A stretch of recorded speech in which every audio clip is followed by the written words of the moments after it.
26 سپتامبر سال 2022 تخمینا ساعت 17:45 دقیقه راننده автомашинаи боркаши тамғаи камаз урумбадалов ибодулло усмонович соли таваллудаш 1970 сокини шаҳри турсунзода ҳангоми ҳаракат дар шӯрои душанбеи хуҷанд-чанӯқ дар ҳудуди мавзеи хушайкати ноҳияи айнӣ аз уҳдаи идораи воситаи нақлиёт набаромада ба ҷарии тахминан 800 метр чапа шудааст. дар натиҷа ронанда урумбадалов ҷароҳати вазнини ҷисмонӣ бардошта дар ҷои ҳодиса ба ҳалокат расидааст. аз рӯи ин ҳодиса таҳқиқот идома дорад.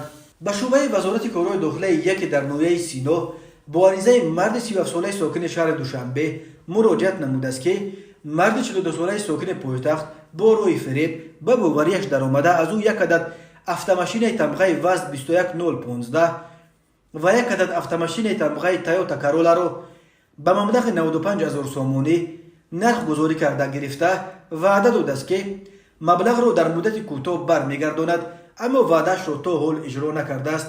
аз рӯи ин ҳодиса тафтишот идома дорад.